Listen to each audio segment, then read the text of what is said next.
हाँ जी, होने वाले चार्टर्ड अकाउंटेंट्स कैसे हैं आप सब लोग? स्वागत है आप लोगों का इस खास वीडियो के अंदर जहाँ पे मैं आप लोगों को बताऊंगा कि आपने अपने सीए फाइनल ऑडिट की प्रिपरेशन को कैसे अंजाम देना है और कैसे आपने अच्छे नंबर स्कोर करने हैं। एक ही रिक्वेस्ट है, पूरा वीडियो को सुन लीजिएगा। ये नोट्स आपको नोट डाउन करने की ज़रूरत नहीं है, ये मैं आपके लिए अवेलेबल करा दूंगा हर जगह पे, चाहे टेलीग्राम है या फिर आपको एक स्पेसिफिक लिंक मिल जाएगा जहाँ पे जाके आप इन सारी चीज़ों को चेकआउट कर सकते हैं। फॉर एग्जाम्पल, आप लोगों को ये सारी चीज़ें इस एक लिंक पर मिल जाएगी, CA final before exam guidance में। तो आप यहाँ से उस डॉक्यूमेंट को जो है वो देख सकते हैं। सबसे पहले चर्चा कर लेते हैं आपके एएफएम के पेपर के बारे में कि भैया हमारा एएफएम का पेपर जो है वो कैसा हुआ है। तो मैं आपको बता देता हूं कि अब आपको इस बारे में बिल्कुल भी चर्चा करने की जरूरत है ही नहीं। जैसा भी हुआ है छोड़ दीजिए। सबको पता है भाई, पेपर जो है थोड़े बहुत टेढ़े मेढ़े आते हैं सीए फाइनल के। और एक बात मैं आपको बता दूं कि बहुत सारे बच्चे गड़बड़ कर देते हैं कि एएफएम के पेपर के बाद भाई अपने ऑडिट के पेपर पे उसका इंपैक्ट आने देते हैं। बस ये गड़बड़ मैं आपसे एक्सपेक्ट नहीं कर रहा हूं। आपने आगे बढ़ना है, एएफएम में जो हुआ वो हुआ, ऑडिट में देखेंगे क्या करना है। ठीक है जी, पूरी वीडियो देखिए, स्पीड एडजस्ट करनी है कर लीजिए। और बहुत सारे रिसोर्सेज आपको मैंने इसी डॉक के अंदर दे रखे हैं जो आपकी सीए फाइनल की सिलेबस में आपको बहुत हेल्प करेंगे। एंड मैं आपको ये प्रॉमिस कर रहा हूं, अगर आपने इस वीडियो को फॉलो किया, आपके 5 से 10 नंबर जो है वो बढ़ सकते हैं आपके एग्जाम के अंदर। 5 से 10 नंबर। तो इस वीडियो को पूरा प्रॉपर देखिएगा, राइट। और आपने कमेंट में एक बार बस सीए लिख देना है, जो कि आप बनने वाले हैं बहुत जल्दी। तो सबसे पहले कमेंट में सीए लिख दो। नाउ ऑर्डर ऑफ रिवीजन आपका क्या रहना चाहिए, ये मैंने बहुत सोच समझ के आपके लिए एक ऑर्डर जो है यहाँ पे डिजाइन किया है। सबसे पहले आप लोग चैप्टर नंबर 19 पढ़ेंगे, राइट। ये आपका प्रोफेशनल एथिक्स है और आपको जो है 23 से 25 नंबर की कवरेज लगभग इससे मिल जाएगी। ओके, 3 से 4 घंटे आप इसको दीजिए। उसके बाद चैप्टर नंबर 7 पढ़ लीजिए, जो रिपोर्टिंग से डील करता है। ये आपको 15 से 20 मार्क्स जो है वो दिलाने की हिम्मत रखता है। तो अब ये देखिए कि ये दोनों चैप्टर की वेटेज कितनी ज़्यादा है। और ये दोनों चैप्टर सच बताऊं तो प्रोफेशनल एथिक्स में कोई एक आधी जगह छोड़ दी जाए तो कहीं कोई कंफ्यूजन नहीं है, स्मूथ एकदम टू द पॉइंट आपसे क्वेश्चन पूछने वाले हैं। ऐसा ही चैप्टर 7 भी है, कहीं कोई आपको परेशान नहीं करेगा। Chapter 1 very easy to the point question आपसे पूछेगा। इन तीनों चैप्टर को जिस बच्चे ने कर लिया उसने भाई ऑडिट में झंडे तो गाड़ दिए, पक्की बात। फिर उसके बाद आपके पास पूरा एक सेट ऑफ चैप्टर्स आता है जिसमें कुछ नए स्टैंडर्ड्स भी इंक्लूडेड हैं। 8, 9, 10, 11 ये आपको 10 मार्क्स के आसपास जो है वो दिला देगा। देन उसके बाद सीधा मूव कीजिए मेरे हिसाब से आप चैप्टर नंबर 12 और चैप्टर नंबर 18 पे, क्योंकि इसमें भी मैच फिक्स है। आपको 5-5 नंबर के क्वेश्चन आने ही है। सोचिए अगर आपने इतना भी अगर अच्छे से कवर कर लिया ना भाई, बहुत बढ़िया तरीके से, आपका ऑडिट में सच में आप लोग पास होने की तैयारी कर चुके हैं। उसके बाद आपको बैंक ऑडिट और एनबीएफसी जो कि 10 नंबर का आएगा, आपका ड्यू डिलीजेंस वाला चैप्टर 5 नंबर के आसपास का। एंड देन आपको मिसलेनियस चैप्टर में बोल सकता हूँ, ये सारे चैप्टर को मिला के कि आपका 2, 3, 6, 4, 5 15 to 20 मार्क्स का आ रहा है।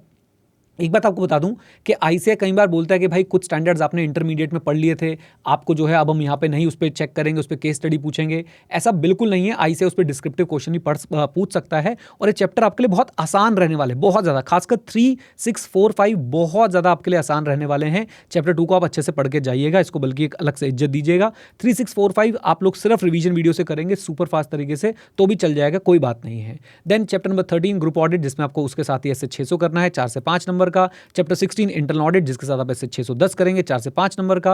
और फिर आपके पास आता है chapter number 15 PSU audit, around 4 to 5 marks का।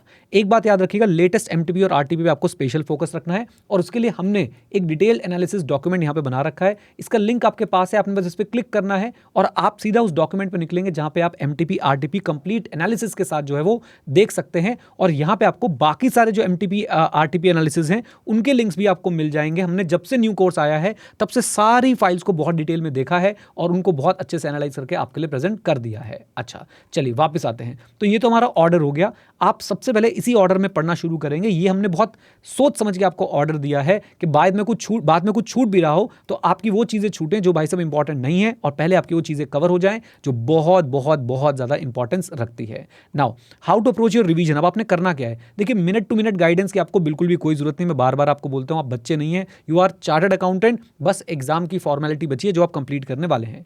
रिवीजन वीडियोस के बारे में मैं एक बात बोलना चाहता हूं, मेरी मैराथन वगैरह सब कुछ अवेलेबल है, आप देखना चाहें तो वो देख सकते हैं। बट मैं आपसे एक रिक्वेस्ट करूंगा कि भाई फोमो में ना पढ़ें कि सिर्फ रिवीजन वीडियो देख के ही कुछ होगा।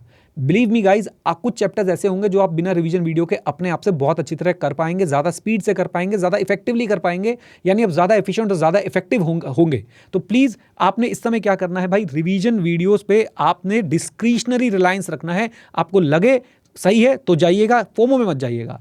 ऐसे ही मैं आप लोग सबसे एक रिक्वेस्ट करना चाहूँगा, लाइव सेशंस भी इस समय अटेंड मत कीजिए प्लीज़, फॉर गॉड सेक मत कीजिए। मैं हर अटेम्प्ट में आपको बताता हूँ, उसकी सारी डिटेल्स मैंने यहाँ पे लिख रखी है। आप इतना समझ लीजिए कि लाइव सेशन कभी कभी आप लोगों को एक तरीके से इल्यूजन ऑफ लर्निंग क्रिएट करते हैं कि यू आर लर्निंग, और असलियत में आप पढ़ नहीं रहे होते हैं। आपकी स्पीड और टीचर की स्पीड और हज़ारों बच्चों की स्पीड जो है आपस में मैच नहीं हो पाती है, और वहाँ से आपको एक इल्यूजन ऑफ लर्निंग जो है वो हो जाता है कि अरे मैंने पढ़ लिया, लेकिन एक्चुअली में शायद आपकी वो तैयारी नहीं हो पाती है। मैं इसकी डिटेल में नहीं जा रहा हूँ, आपके सारे रीजंस मैंने लिख दिए हैं why you should not attend live session at this point of time. पहले अगर लाइव सेशन आप लोग अटेंड कर रहे थे बहुत बढ़िया, लेकिन इस पॉइंट ऑफ टाइम पे आपकी अपनी स्पीड होनी जो है वो चाहिए। नाउ देखिए, आपको सारे टॉपिक जो है वो क्या करने हैं, शॉर्ट नोट्स के थ्रू गो थ्रू कीजिए, उनको आप एक्टिव रिकॉल टेक्निक के साथ गो थ्रू कीजिए।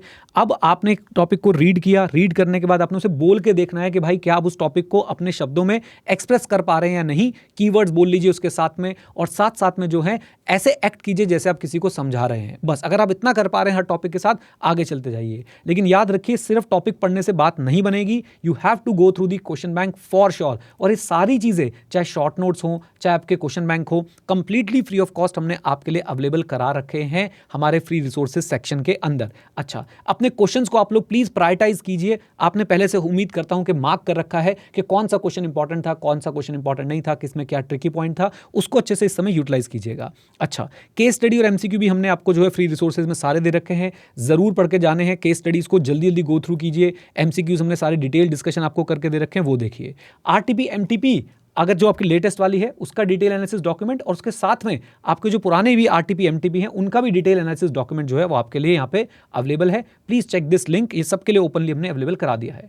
स्पीड अपनी मेंटेन रखिए ड्यूरिंग द रिविजन्स, और हमने आपके लिए इंपॉर्टेंट टॉपिक की भी एक लिस्ट बनाई है, उसको भी आप लोग जरूर चेकआउट कर लीजिएगा। और इस इंपॉर्टेंट टॉपिक में पहले मैंने आपको चैप्टर वाइज वेटेज जो है वो सारी की सारी बता दी है कि क्या चैप्टर वाइज वेटेज है, और उसके बाद आपको हमने चैप्टर वाइज बताने की कोशिश करी है कि भाई कौन से टॉपिक्स जो है वो बहुत ज्यादा इंपॉर्टेंट है। ओके, तो आप उनको गो थ्रू करें, पूरे इस डॉक्यूमेंट को एक बार जल्दी जल्दी हर चैप्टर को पढ़ने से पहले गो थ्रू कर लीजिएगा, आपको एहसास हो जाएगा। जैसे कि चैप्टर 4 में हमने एक स्पेशल कमेंट डाला है कि इसमें से भाई साहब अभी तक कोई क्वेश्चन नहीं पूछा न्यू कोर्स में आईसीएआई ने, कोई प्रिडिक्ट नहीं कर सकता, बट याद रखिए कि भाई आपने इसमें भी कुछ चैप्टर्स हैं जैसे कि 315 है आपका, 330 है आपका, इवन 265 है आपका। ये टॉपिक्स ऐसे हैं भाई जिनको छोड़ना नहीं बनता है, तो इसको आपने कैसे कवर करना है, रिवीजन वीडियोस के थ्रू कवर कर लेना है। खैर, इंपॉर्टेंट टॉपिक्स की लिस्ट आपको एक बार यहाँ पे मिल गई, फिर आते हैं वापस जरा इंपॉर्टेंट टॉपिक्स के बाद। आपने एक चीज जरूर प्रॉमिस करनी है मुझे कि आप स्पीड अपनी मेंटेन रखेंगे ड्यूरिंग द रिवीजन। देखिए क्या होता है कि रिवीजन में ना हम शुरू तो बहुत मोटिवेशन के साथ करते हैं, लेकिन धीरे धीरे हमारी स्पीड जो है वो गिरती जाती है। बस ये इंश्योर कीजिए कि भाई आपकी स्पीड नहीं गिरनी चाहिए ड्यूरिंग द रिवीजन।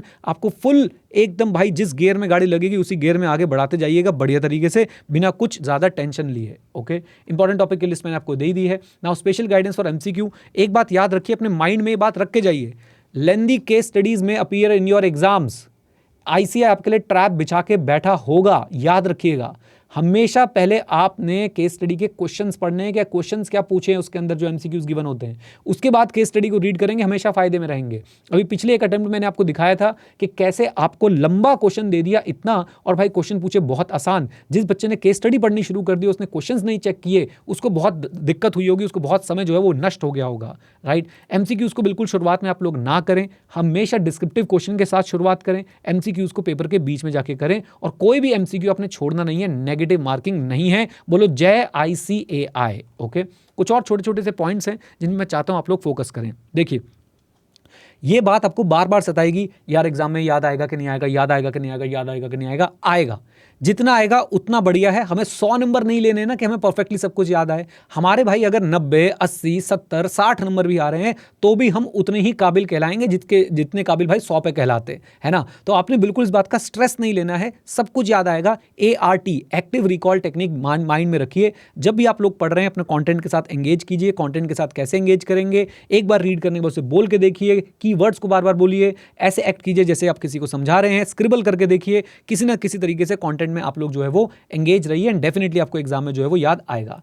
आपने कोशिश करनी है कि भाई एमसीक्यू में 24 से 30 नंबर मारने की। सर 30 तो बिल्कुल इम्प्रैक्टिकल है, कोई बात नहीं, 29, 28, 27 जो भी आपको प्रैक्टिकल लग रहा हो, जो भी आपको सबसे बेस्ट पॉसिबल लग रहा हो, आपने एमसीक्यू में वो देने की कोशिश करनी है। 30 to 35 मार्क्स आप अगर रिमेनिंग पेपर में स्कोर कर लेते हैं, बल्ले बल्ले आप ऑडिट में हो गए पास। इस समय किसी नए टॉपिक को हाथ मत लगाइए। कुछ इंपॉर्टेंट एसेज की लिस्ट जो है मैंने आपके लिए यहाँ पे डाल दी है, जिसमें SQC 1 और SC 240 आपके चैप्टर 1 और चैप्टर 2 में कवर होते हैं। ये बहुत ज़्यादा इंपॉर्टेंट एसेज हैं। मुझे ऐसा लगता है कि 240 से आपसे काफ़ी कुछ पूछा जा सकता है, SQC 1 और आपका SC 220 से भी काफ़ी कुछ जो है वो पूछा जा सकता है। तो प्लीज़ इनको बिल्कुल आपने किसी भी हाल में जो है वो नहीं छोड़ना है। एक खास बात, अगर आपको सी फाइनल ऑडिट में कोई भी डाउट है, आप लोग सीधा आके हमसे जो है वो डाउट पूछ सकते हैं और हम आपके डाउट्स का रिप्लाई करते रहेंगे। पूरे सी फाइनल ऑडिट के एग्जाम के दौरान आप लोग सीए डिस्कशन पे आके हमसे क्वेश्चन पूछ सकते हैं और हम आपके जो है वहाँ पे रिप्लाई कर देंगे। बिल्कुल आपको चिंता करने की जरूरत नहीं है। ये लिंक भी आपको दे दिया है, इसी के थ्रू आप हमसे जो है वो डाउट्स भी पूछ सकते हैं। अब रिसोर्सेज क्या क्या है,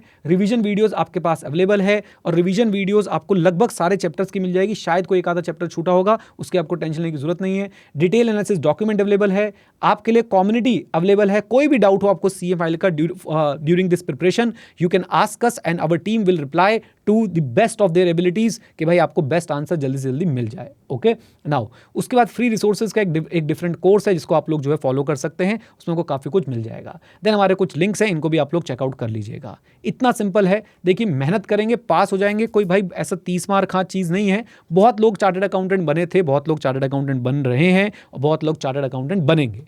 मेहनत, कंसिस्टेंसी, डिसिप्लिन, ये 2-3 चीज़ें हैं जो ये कोर्स मांगता है। अब आप इतनी दूर तक आ गए हैं, अब घबरा के तो कुछ नहीं होगा, अब तो लड़ना ही पड़ेगा। एक बात। दूसरी बात, ऑडिट के पेपर के लिए बस मैं एक बात बोलना चाहता हूँ, लेंदी हो सकता है, घबराइएगा मत। आप अपनी जनरल नॉलेज के बेसिस पे भी अगर आंसर लिख के आएंगे, let's hope for the best के आई से उसमें 20, 30, 40% कुछ तो मार्क्स देगा ऐसे आंसर्स में। कुछ क्वेश्चंस बिल्कुल डायरेक्ट आने वाले हैं जिसमें आप लोग फुल मार्क्स जो है वो स्कोर कर सकते हैं। उन क्वेश्चंस को बिल्कुल नहीं छोड़ना है, राइट। एमसीक्यूज को अपनी स्ट्रेंथ बनाना है, राइट। डायरेक्ट क्वेश्चन को अपनी स्ट्रेंथ बनाना है। इनडायरेक्ट क्वेश्चन में घबराना नहीं है। आप अपने हिसाब से जो आपकी नॉलेज बोलती है ऑडिटिंग की, जो आपने इतना ऑडिटिंग पढ़ा है, आर्टिकलशिप के दौरान भी हो सकता है किया हो, आपके टीचर्स ने आपको इतनी मेहनत करके पढ़ाया है, बस उसको ध्यान में रखते हुए आप बस आंसर लिख के आए। ओके चलिए मिलते हैं आपसे सीए बनने के बाद। ऑल दी वेरी बेस्ट मेरी तरफ से। एंड गाइज बस हार नहीं माननी है, ठीक है। चलो, God bless you, take care.